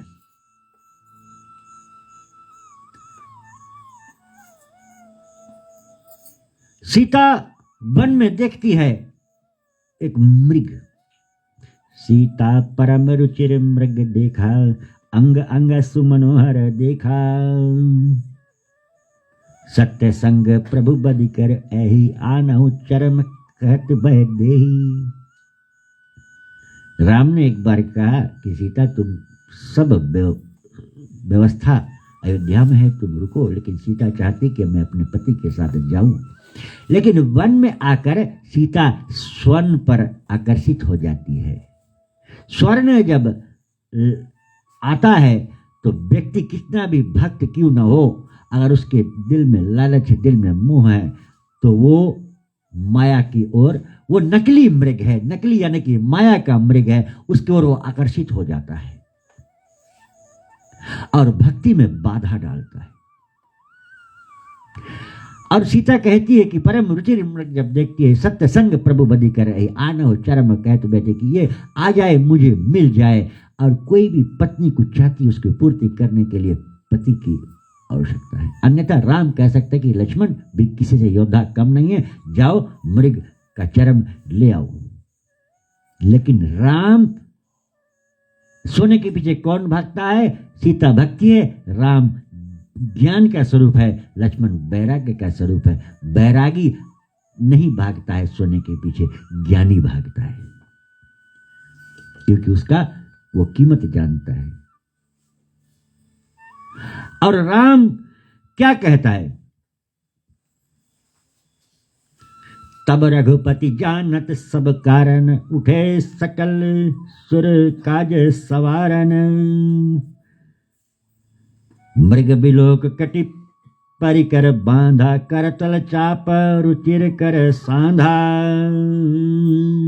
और भगवान तैयार हो जाता है सब कारण जानते हुए देवताओं को कार्य को सफल करने के लिए, और अपना कदम को आगे बढ़ाता है। जब जाता है, निगम नेति, शास्त्र कहते कि निगम नेति शिव ध्यान न पावा। भोलेनाथ शंकर भगवान निगम नेति उसका ध्यान जो नहीं पाते, माया मृग पाछे सो धावा। भगवान राम माया के मृग के पाछे आज दौड़ रहे हैं। जिसका ध्यान कोई नहीं पाया पाता, आज वो माया नकली वस्तु के पीछे आज भाग रहे हैं। ये भगवान की लीला है बंधु। तब तक राम कठिन सर मारा, धरने परव करी घोर पुकारा।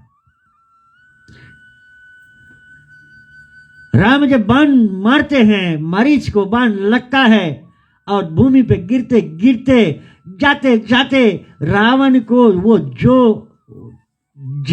वादा किया था, जो वचन दिया था, उसको मरते मरते पूरा कर कर गया मारीच। क्या किया? लक्ष्मण कर प्रथम ही लय नामा। जोर से चिल्लाता है लक्ष्मण, पाछे सुमरे से मन में रामा। जानता है कि राम का नाम लेने बिना मुक्ति नहीं मिलेगा। राम जन्म जन्म मुनि जतन कराई, अंतराम कही आवत नहीं। लेकिन मारीच इतना गुणवान विद्वान भगवान का नाम ले लेता है। आरथ गिरा सुनी जब सीता, और ये जब बहुत दूर से वन में आप चिल्लाओगे तो उस ओर पहाड़ में से आप आवाज जब लौट कर आए, आरत गिरा सुनी जब सीता, का लक्ष्मण सुन परम सभीता। कि है लक्ष्मण परम सभीता। ख्याल करना कि सभी के कल्याण के लिए, देवताओं के लिए, ब्राह्मणों के लिए, संतों के लिए, गौ के लिए, सबके सुरक्षा के लिए, का लक्ष्मण सुन परम सभीता। सीता लक्ष्मण से कहती कि सभी के हित के लिए जाओ बैग संकट तब भ्राता। कि जाओ, तुम्हारा भ्राता चिल्ला रहा है, उसके ऊपर कोई संकट है। लेकिन राम जाने से पहले लक्ष्मण को बता कर जाता है कि तुम्हें सीता का रक्षा करना है। सीता अकेली है वन में और यहाँ बहुत राक्षसों का भी डर है, जानवरों का भी डर है। तुम्हें सीता का संरक्षण करना है। देखिए, जीवन में अगर ज्ञान निकल जाए, वैराग्य, भक्ति को बचाने के लिए वैराग्य को धारण करो। राम चला गया है मृग के पीछे, लेकिन भक्ति तब तक सुरक्षित है जब तक वैराग्य है। वैराग्य वो ढाल है जिससे आप अपने आप का बचाव कर सकते हो, और जब तक लक्ष्मण है भक्ति सुरक्षित है। लेकिन सीता चाहती है कि लक्ष्मण भी चला जाए, क्योंकि देवताओं का सुन लक्ष्मण का सीता सुन परम सभीता, सभी के कल्याण के लिए। लेकिन लक्ष्मण क्या कहता है? सीता भी चाहती है कि, क्योंकि राम ने कह दिया कि जब तक करो निशाचर नासा तब तक करो अगिन में बासा। सीता भी राम की लीला जानती है, लेकिन जब तक लक्ष्मण जाएगा नहीं राम के पीछे, तब तक रावण आएगा नहीं और सीता को ले जाएगा नहीं, काम बनेगा नहीं। तो लक्ष्मण, सीता जब कहती कि लक्ष्मण तुम जाओ, लक्ष्मण सीता से बतलाता है कि बिह से कहा लक्ष्मण सुनो माता, कि माता सुनो, भ्रिकुट विलास सृष्टि लय होई, सपने हो संकट परय न सोई। कि देखो, अगर उसको कुछ हुआ तो सृष्टि का लय हो सकता है, प्रलय हो सकता है, लेकिन सपने में भी उसके ऊपर संकट नहीं आ सकता है। लेकिन अब लक्ष्मण जाने को तैयार नहीं है, लेकिन जब जाएगा नहीं तो काम कैसे बतेगा। मरम बचन सीता जब बोला, हरि प्रेरित लक्ष्मण मन डोला। भगवान के प्रेरणा से सीता क्या सोचती है कि लक्ष्मण से कहती है कि तुम क्या सोचते हो, राम के ऊपर संकट है, तकलीफ है, तुम चाहते हो कि वो मर जाए और तुम मेरे साथ जीवन व्यतीत करना चाहते हो। जो ऐसी मरम बचन सीता जब बोला तो भगवान के प्रेरणा से हरि प्रेरित लक्ष्मण मन डोला। लक्ष्मण के मन में विचार बदल जाता है और अब लक्ष्मण को जाना है, लेकिन भक्ति को अगर वैराग्य चला जाए तो भक्ति संकट में हो जाएगी। लेकिन लक्ष्मण क्या करता है? 14 रेख खिंचाई अहिसा, 12 नाय पद सीसा। वन दिस देव सौंप सब काहू, चले जहां रावण शशि राहु। ये राहु ही है, गरा है रावण के, रावण ही है मारीच जो है, और वहां पर अब जाता है। लेकिन वो एक रेखा खींचता है, सीता से कहता है कि इससे पार आप मत जाना, आप नहीं जाना। जीवन में ज्ञान निकल जाए, जीवन में वैराग्य निकल जाए, लेकिन भक्ति को आप सुरक्षित रखना है तो एक मर्यादा के अंदर में आप रहोगे। उस मर्यादा की, वो लक्ष्मण रेखा जो एक मर्यादा का रेखा साबित करता है, उसके अंदर में आप रहोगे तो आपकी भक्ति सुरक्षित रहेगी। लेकिन दो संत है, असली संत है राम और लक्ष्मण, जो ज्ञान और वैराग्य का स्वरूप है। यहां पर कथा आपको अच्छे से समझ लेना होगा। जीवन में जब असली साधु निकल जाए तो नकली साधु से भी होशियार रहना आप। सोन बीच 10 कंदर देखा, आवा निकट जति के भेसा।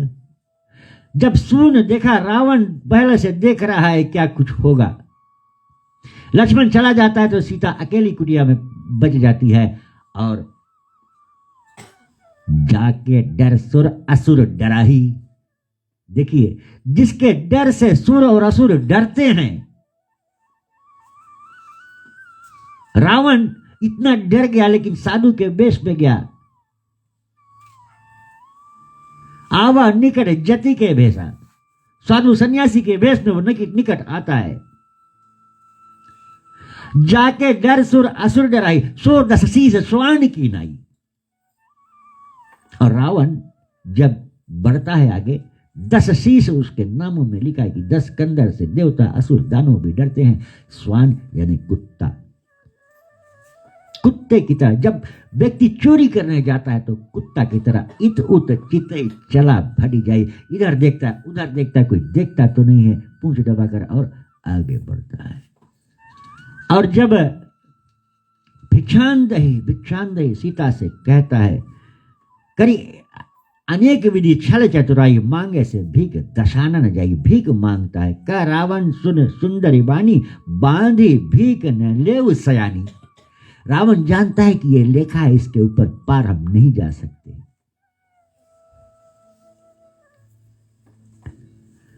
हम नहीं जा सकते हैं।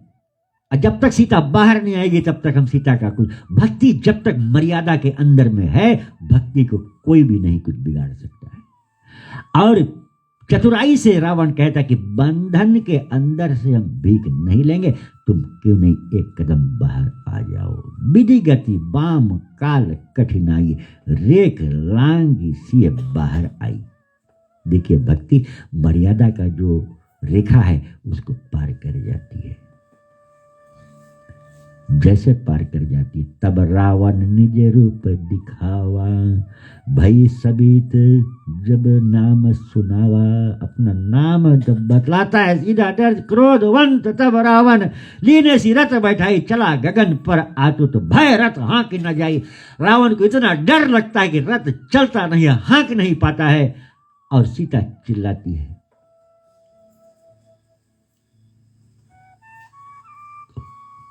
कथा का संदेश आदरणीय बंधुओं यही है कि ज्ञान एक तलवार है जिससे आप वार कर सकते हो, वैराग्य एक ढाल है जिससे आप अपने को बचा सकते हो, भक्ति जो है उसको आप धारण कर सकते हो। जीवन में, आपके जीवन में नित्य प्रति सीता हरण होता है। ज्ञान जो होता है माया के पीछे भाग जाता है, वैराग्य जो होता है वो भी निकल जाता है, और भक्ति मर्यादा से पार कर देती है तो भक्ति भटक जाती है। भागवत कथाकार इसी पर बल देते कि भक्ति, ज्ञान, वैराग्य क्या है, कैसे भक्ति को धारण करना है, कैसे ज्ञान को बढ़ाना है, कैसे वैराग्य को धारण करना है, कैसे अपने जीवन का उद्धार करना। आदरणीय बंधुओं, कथा को हम 9 तो बज गए, फिर कथा को हम आगे नहीं बढ़ा पाएंगे। चले एक बार थोड़ी देर के लिए भगवान का नाम का कीर्तन। मम गुण गावत पुलक शरीरा, गद गद गिरा नयन भर नीरा। ये बात आप याद रखें कि भगवान का गुण गाते गाते जब भी आप अपने घर में अपने पूजन के आसन पर बैठे, भगवान का गुणगान करते करते आपका शरीर पुलकायमान हो जाए, हृदय गदगद हो जाए, आंख में आंसू आ जाए, यही समझना कि कुछ भक्ति आपको प्राप्त हो गया है। श्री कृष्ण गोविंद हरे मुरारी, हे नाथ नारायण वासुदेवा। श्री कृष्ण गोविंद हरे मुरारी, हे नाथ नाथ नारायण वासुदेव श्री कृष्ण गोविंद हरे मुरारी। हे नाथ नारायण वासुदेव ग्रह ग्रह गोप वधू कदम्बा सर्वे मिलित्वा समवाप्य योगम श्री कृष्ण गोविंद हरे मुरारी।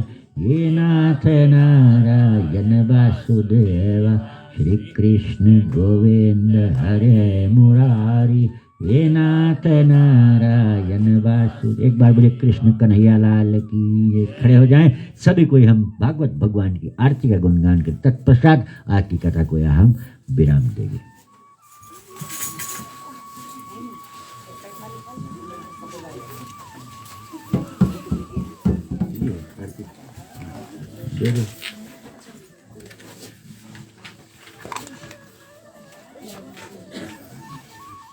नहीं उड़ा पाया सुबह हनुमान जी के आप का उड़ा देगा।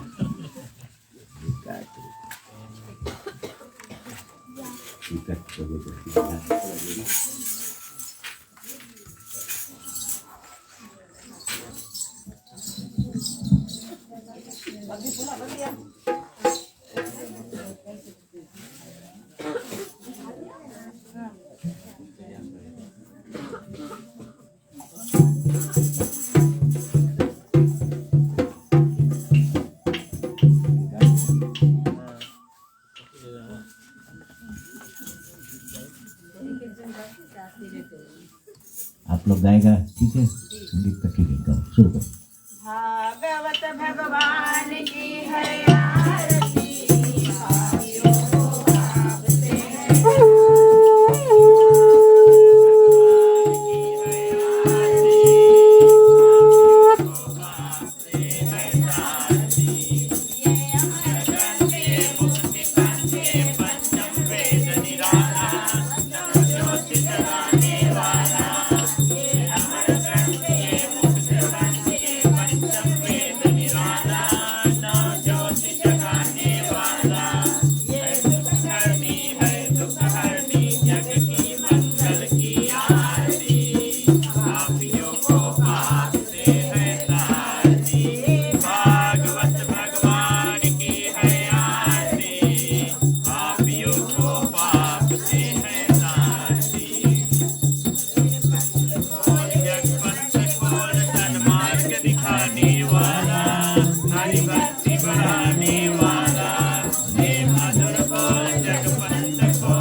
गौरं करुणावतारं संसारतारं भुजगेन्द्रहारं सदा वसन्तं हृदयारविन्दं भवं भवानी सहितं नमामि भवं भवानी सहितं नमामि। हरि ओम। मंगलम भगवान विष्णु मंगलम गुरुभुजं मंगलम श्रीकाक्षो मंगलाय तनोहि।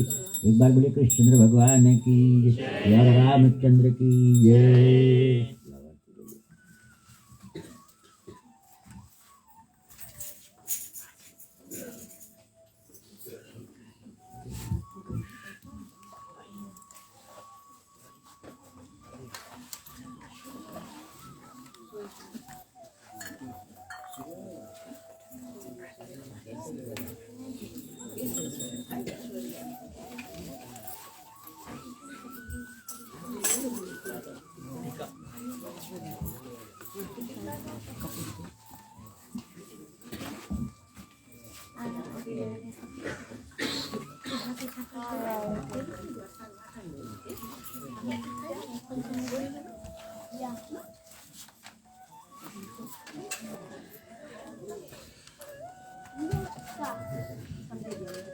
आदरणीय परम श्रद्धेय श्रद्धा की आरती आप तक आ रही। आप सब अपने अपने स्थान पर बैठ जाएं, जबकि आज हम छठे दिवस भागवत सप्ताह पारायण की विधि जो है शास्त्रों में सप्तम दिवस 7वें दिवस तक मुख्यतः फल प्राप्ति के लिए जो ज्ञान यज्ञ है इसका अनुष्ठान करने की आवश्यकता है, ताकि जो भी समाज में धार्मिक सज्जन है वो इस शिक्षा को ग्रहण करे, इस ज्ञान को अपने जीवन में उतारें, भक्ति का रस का पान करे और भक्ति की प्राप्ति करे। जो भक्ति आपके जीवन में फल प्राप्त कराएगी, और भक्ति धर्म से ही प्राप्त कराया जा सकता है। धर्म एक बहुत ही विचारणीय और अपने जीवन में उतारने की आवश्यकता है, क्योंकि धर्म ही एततम पुण्यम पाप हरणं और धन्यम दुखम और प्राण नाशनम। कहते हैं कि पुण्य की वृद्धि कराता है और पाप का नष्ट कराता है, यही धर्म का कार्य है। इसलिए हर एक प्राणी अपने जीवन में पुण्य अर्जित करना चाहता है और वो धर्म से ही हो सकता है। और जहाँ धर्म है वहाँ विजय है।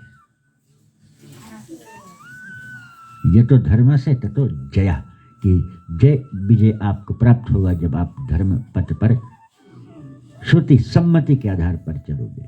तो एक बार पुनः आप सबों को गृह मालिक श्रीमती उषा किरण उनके समस्त परिवार के साथ विशेष धन्यवाद दिया जाता है। कल 7वें व अंतिम दिवस होगा और कल कथा हम समय पर आरंभ करना चाहते हैं, क्योंकि आज परमपिता परमेश्वर की दया और कृपा की बारिश गंभीर हुई।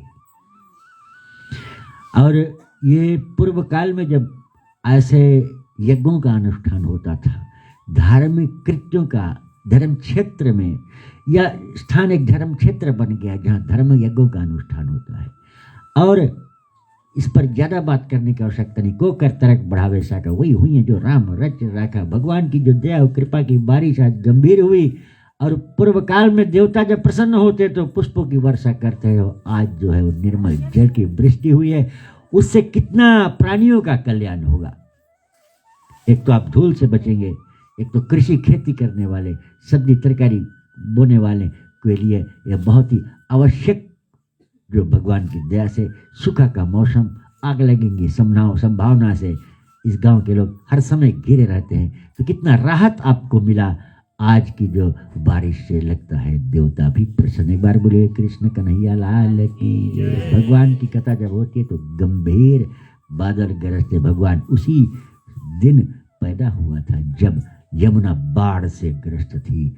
बादल घंघोर घटा, अंधेरी रात, और रात में 12 बजे भगवान प्रकट हुए थे। कल भगवान की जो राजा परीक्षित का अंतिम दिन है, 7वें दिन श्री सुखदेव मुनि महाराज उसको क्या कहते हैं, क्या बतलाते हैं, राजा परीक्षित क्या कहता है, उस कथा को हम पूर्ण करेंगे। तत्पश्चात हवन यज्ञ द्वारा ब्राह्मण हमारे सहायता में है, और जो है मास्टर नितेश शर्मा है, तोमो के निवासी है, एक अध्यापक है तोमो वो प्राइमरी स्कूल में अध्यापन का कार्य कर रहे हैं।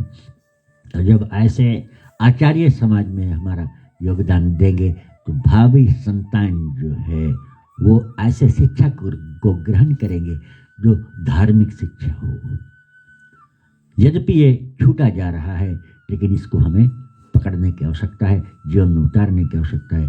तो कल इस यज्ञ को हम पूर्ण करेंगे हवन यज्ञ द्वारा। इसी समय से हम पूर्ण करना चाहेंगे, लेकिन आप समय पर आएंगे तो आपका भाग्य जो है वो जागेगा।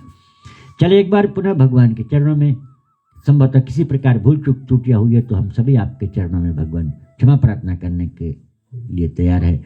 सभी का कल्याण चाहते हुए, सभी के सुख की कामना करते हुए भगवान के चरणों में आज की जो कथा उसको हम शांति करें। ओम मंत्रहीनं क्रियाहीनं भक्तिहीनं जनार्दनं यत् पूजितं मया देवं परिपूर्णं तरस्तु मे। सर्वे भवन्तु सुखिनः, सर्वे सन्तु निरामया, सर्वे भद्राणि पश्यन्तु मा कश्चित् दुःख भाग भवेत्। त्वमेव माताश्च पिता त्वमेव बन्धुश्च सखा त्वमेव विद्या द्रविणं त्वमेव सर्वं मम देवदेवम्।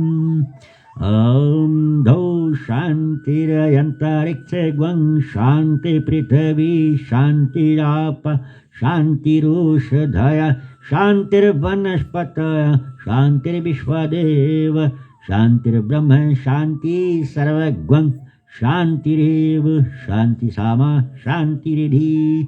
ओम शांति शांति शांति। एक बार बोल लक्ष्मी नारायण भगवान की जय, विश्वनाथ भगवान की जय, श्यावर रामचंद्र की जय, कृष्णचंद्र भगवान की जय, पवन पुत्र हनुमान की जय, सब संतों की जय, गीता माता की जय, गंगा माता की जय, गौ माता की जय, धरती माता की जय, विश्व सनातन धर्म की जय, हर हर महादेव की।